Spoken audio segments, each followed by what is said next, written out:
This episode is a little bit delayed because I had a milk goblin come into my life, and that's taken up a bit of my time, but I'm finally back with a deep dive into Mavix as a company and a full review of this, the Mavix M9 Gaming Chair. So welcome back to another episode of STU'S Reviews. Before we begin, there's a lot of distrust about reviews on YouTube of gaming chairs. And that's for good reason, because these companies have huge budgets to pay people to say whatever they want to say. Now, by law, you're supposed to declare whether or not an episode is sponsored by that company. Obviously, not everyone follows that rule, but this episode is 100% unsponsored. And to go even further to prove to you that this is an honest opinion on the Mavix chairs, I'm not even going to use an affiliate link in the description. That way you know there's no monetary gain for me saying anything about these chairs, both good or bad. But in return, I would love it if you can hit that thumbs up for me, because the only money I'll make from this is from YouTube ad revenue. So whichever ad played at the beginning, that's how I'm getting paid this time. So if you want me to eat this month, just hit that thumbs up, sit back and know that you're watching an honest opinion on the Mavix chairs. So let's start. In my Secret Labs Titan review, I spoke about the comfort of the chair, but I also spoke about the company, warranty and service, and you guys really liked that. And for that reason, this video can be split into two parts. The first part, I'm going to be talking about Mavix as a company, who they are, what their service is like, what their warranty is like, and doing a deep dive into what Mavix is all about. The second half will be the chair, talking about the Mavix M9 and how I found it over the past 3 months. So if you just want to find out about the chair, head to the time code that's flashing up on screen now, or click on the chapters on the timeline below. But if you do want to find out more about Mavix, stick with me because there's a few things that get a bit strange. So who are Mavix? Well, they're actually a super new brand, like really new. They only sold their first chair on November the 11th, 2020.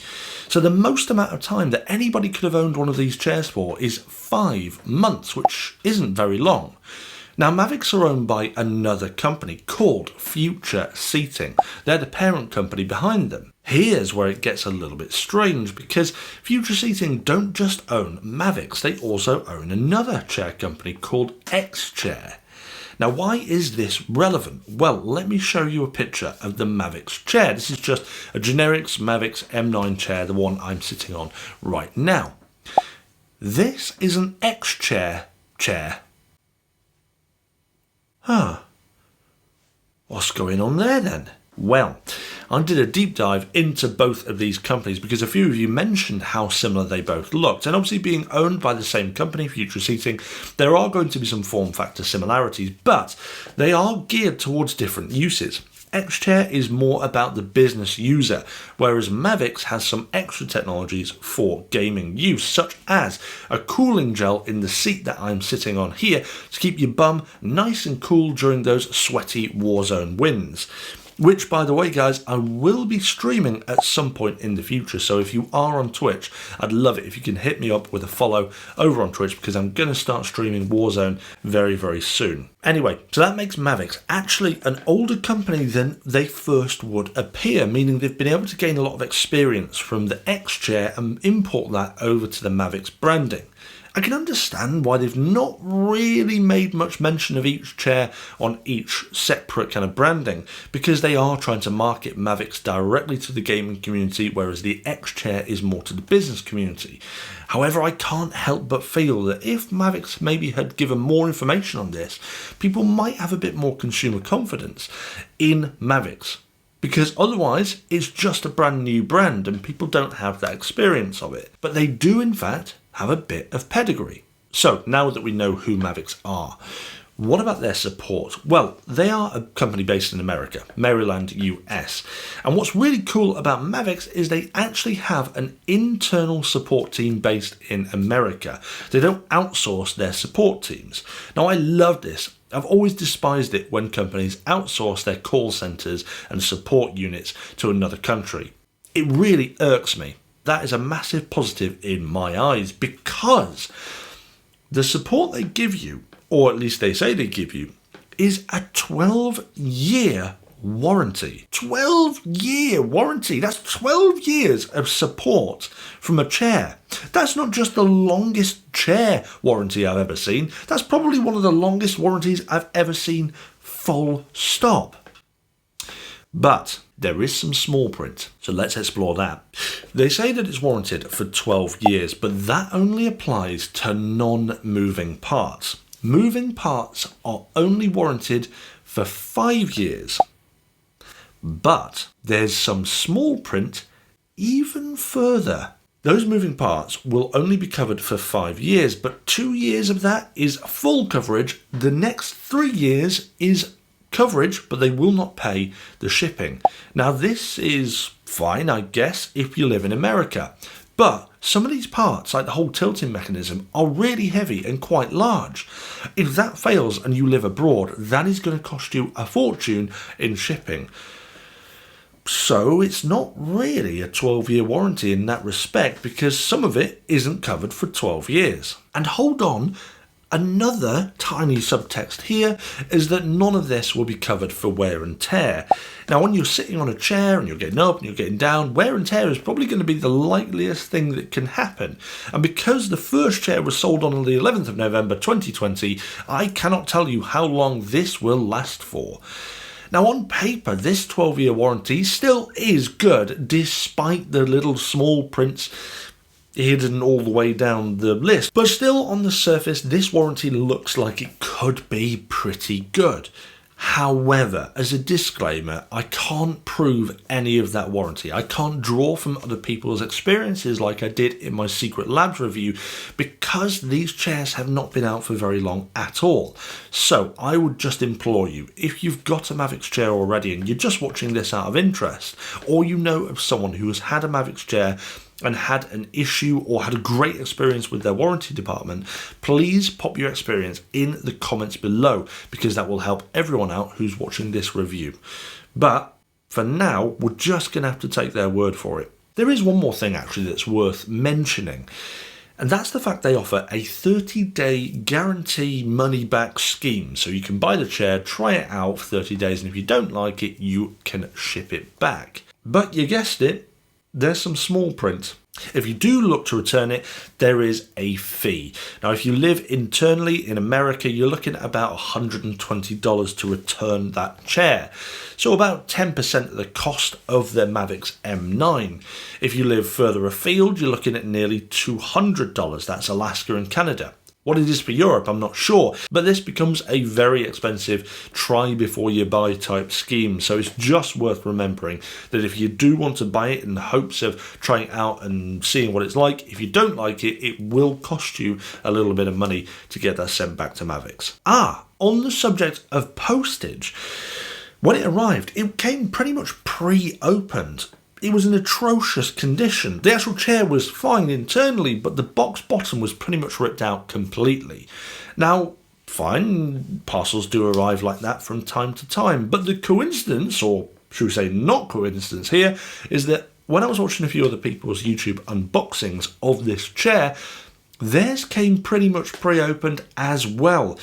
So it's worth noting that potentially yours might arrive in a pre-opened condition unless Mavix decide to change their packaging. But I wasn't very happy. Now, I know a few of you will be triggered right now saying, oh, it's the postman's fault, don't be stupid, it's not their fault. Well, that's wrong, because bear in mind, I get packages nearly every single day, some even larger than this one, and they pretty much all arrive in great condition.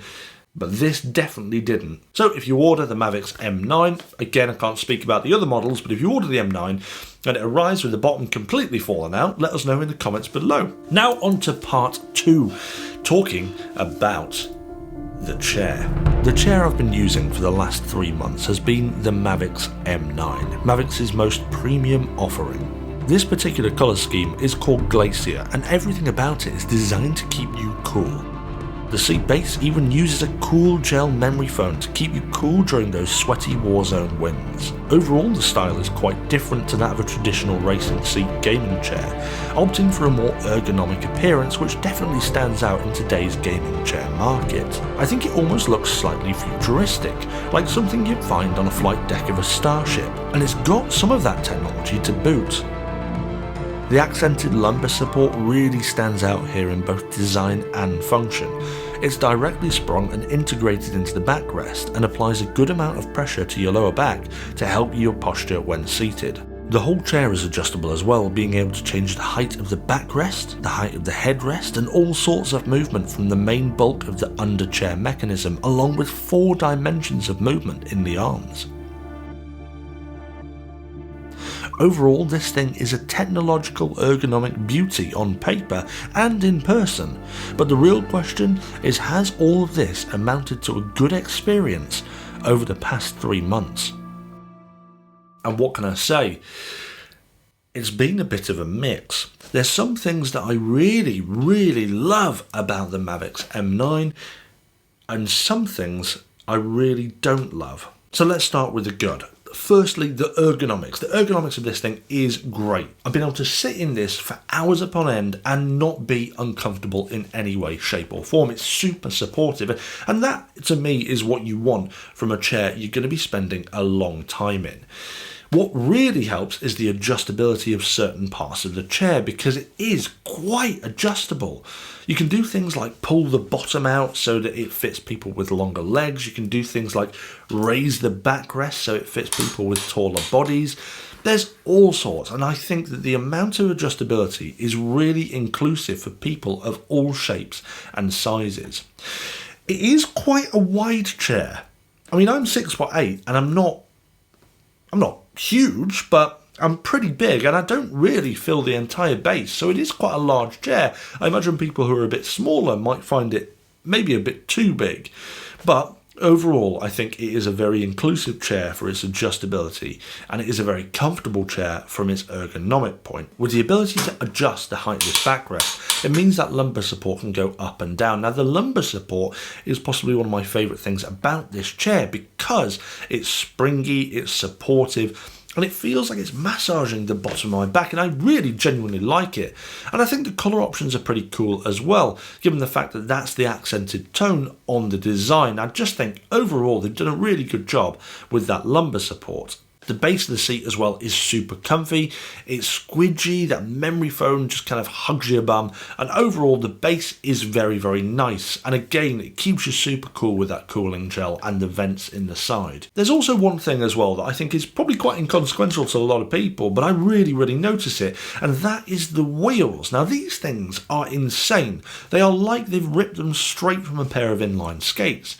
They're made of a dense rubber, they're smooth, the bearings are good, and each single one of them can lock. Now, this isn't something you see in gaming chairs very often, and I guess this is probably being pulled a little bit from those X-chair backgrounds that Mavix is from, but the wheels are incredible, and I didn't know I wanted inline skates for wheels on my chairs until I had this.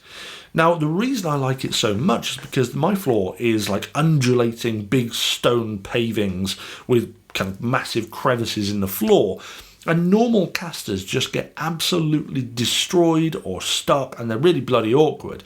These things can traverse your terrain extremely easy. Like, if I take these on a road, I think I probably have a smoother experience than some of the electric scooters that I've tested.